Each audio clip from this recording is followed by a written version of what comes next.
Higan sinabon ni Senador Bong Revilla si Bong Nebria ng MMDA. Binanggit kasi ni Nebria na dumaan daw sa EDSA busway ang sasakyan ng senador na itinanggi ni Revilla. Dahil sa nangyari, suspendido muna sa MMDA si Nebria. Saksi, sina Mark Salazar at Jonathan Andal. Naandito po ako sa Cavite at sa Cavite ako nakatira.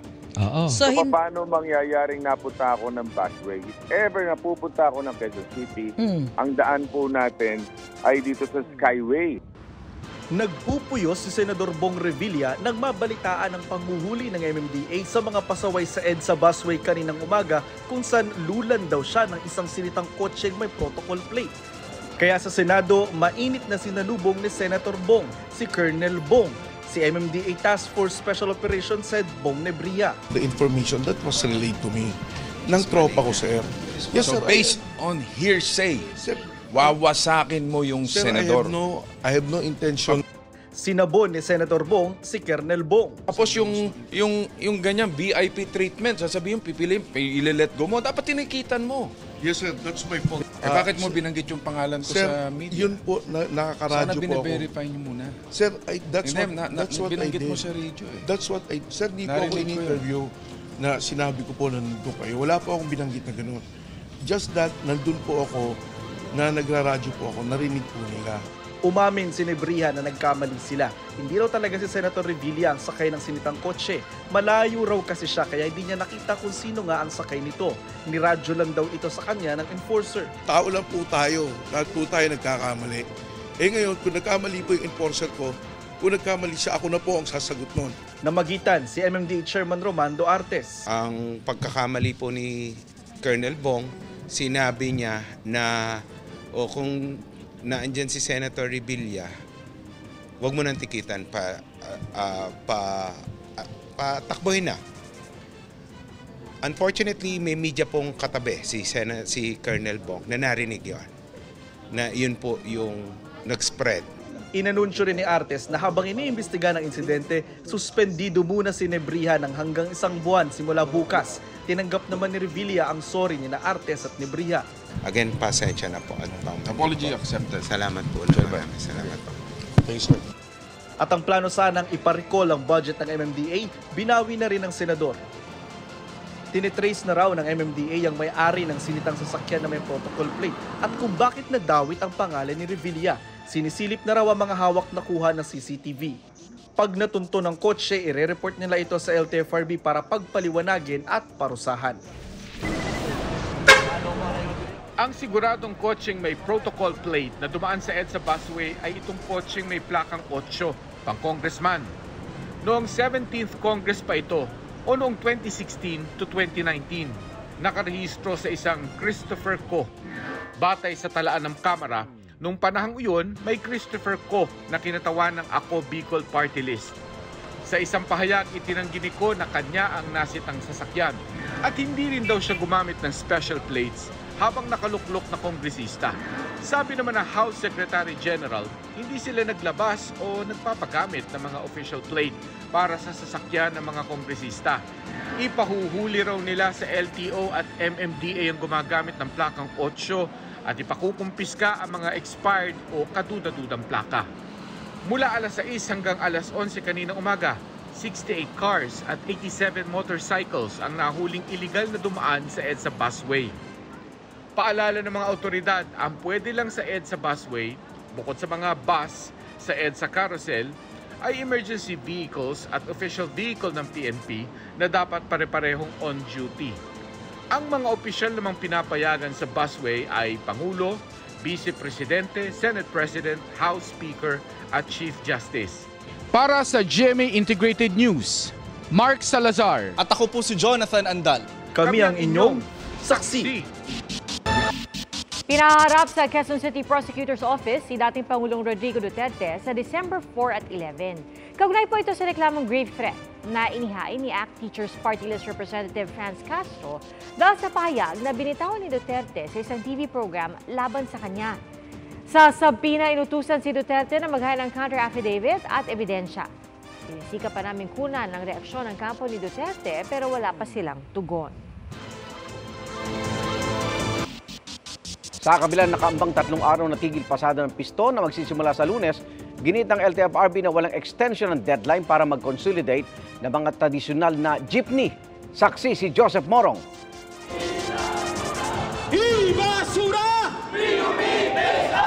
Yan ang panawagan ng grupong piston na nakatakdang magsagawa ng 3 araw na tigil pasada simula sa darating na Lunes bilang pagtutol daw ito sa implementasyon ng PUV Modernization Program.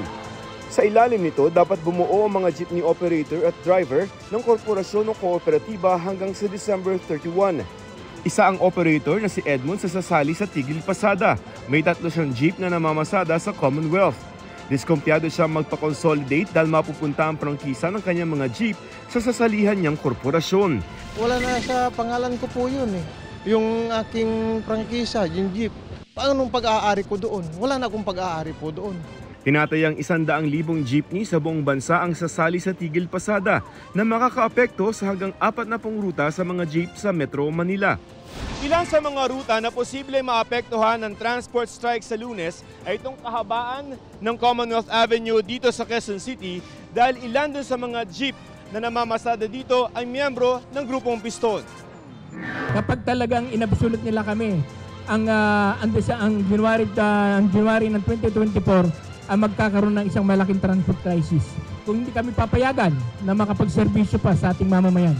Nakikipag-ugnayan na ang LTFRB sa iba pang ahensya ng gobyerno at mga LGU bilang paghahanda sa tigil pasada.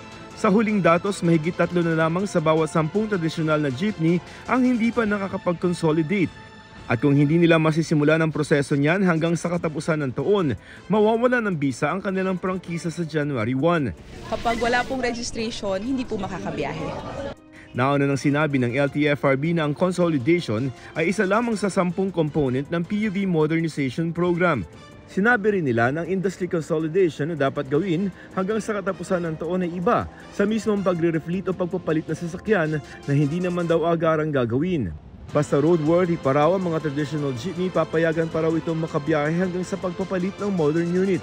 Sisikapin raw ng LTFRB na makahikayat pa ng mas maraming jeepney na mag-modernize. Para sa GMA Integrated News, Joseph Morong ang inyong saksi. Nakabalik na sa kanyang hometown sa Iriga, Camarines Sur si dating Senadora Laila De Lima. Ang homecoming ni De Lima sa pagsaksi ni Jessica Calinog ng GMA Regional TV, Balitang Bicolania. Sa Bicol International Airport pa lang sa Daraga, Albay, mainit nang sinalubong si dating Senador Laila De Lima, hindi lang ng mga kaanak at kaibigan. Naroon din ang ilang taga-suporta. Mula roon, bantay sarado pa rin ang biyahe ni De Lima. Hanggang Iriga City, Camarines Sur, kung saan sabik din siyang inabangan ng iba pang mga kaanak. Before I was praying for her release. Now I am praying for her safety. A whole family, I will have to continue praying for their safety. May threat po ba, Mama? So far wala naman, pero hindi tayo makakasiguro. Kasi ang kaso niya hindi basta-basta eh. Wala mang enggrandeng pagsalubong ang mismong pamilya ni De Lima. May banda mula sa isang universidad at mga estudyante mula sa isang paaralan sa lungsod ang nag-abang at nakiisa sa pagdiriwang ng pamilya. Ayon sa pamilya ng dating senadora, sapat nang magkakasama silang muli ngayong Kapaskuhan. Para sa GMA Integrated News, ako si Jessica Calinog ng GMA Regional TV Balitang Bicolandia, ang inyong saksi. Mga kapuso, 40 araw na lang, Pasko na. At bukas na ang iba't ibang Christmas pasyalan sa Shoe Capital ng Pilipinas. Saksi, si Oscar Oida.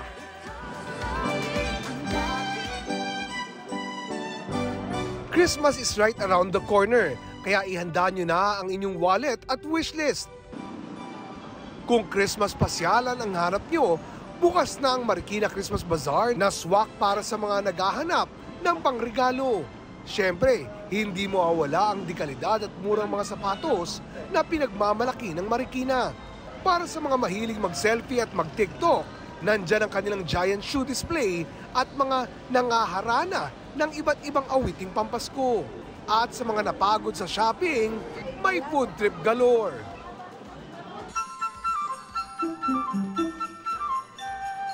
Balot naman sa nagniningning na pailaw ang bahay na ito sa may Sinai Street sa Marikina.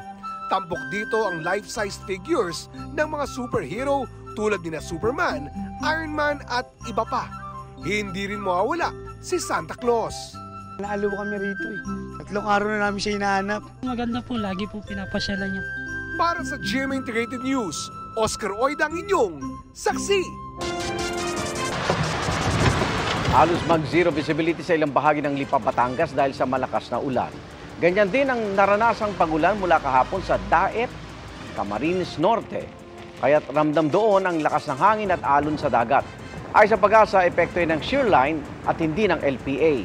Sa ngayon, nasa labas pa rin ng PAR ang binabantayang LPA na huling namataan 1,265 kilometers silangan ng southeastern Mindanao. Ayon sa Pag-asa, posibleng bukas o sa Biyernes yan papasok ng PAR.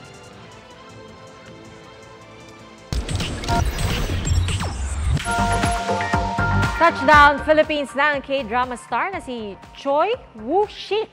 At para yan sa kanyang fan meeting bukas. Kilala ang aktor sa ilang palabas gaya ng pelikulang Parasite. At bahagi rin siya ng Wooga Squad kasama sina Park Seo-joon, Peak Boy, Park Young-sik at si V ng BTS. Nostalgia concert naman ang ihatin ni Janet Jackson sa kanyang Together Again concert sa Pilipinas sa 2024. Ilan sa hits ni Janet ang All For You and That's The Way Love Goes.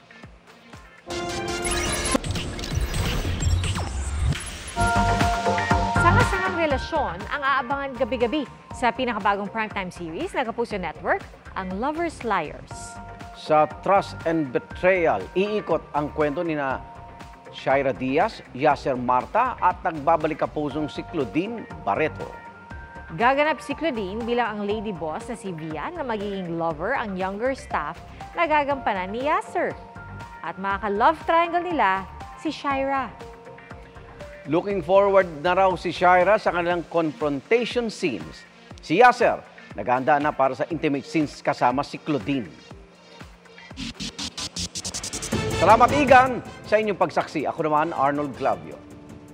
Ako po si PR Kanghel para sa mas malaking misyon at sa mas malawak na paglilingkod sa bayan. Mula sa GMA Integrated News, ang News Authority ng Pilipino, sama-sama tayong magiging saksi! Mga Igan, samahan nyo kaming saksiyan ng mga balita. Mag-subscribe sa GMA Integrated News sa YouTube. Para sa mga kapuso abroad, samahan nyo kami sa GMA Pinoy TV at sa www.gmanews.tv.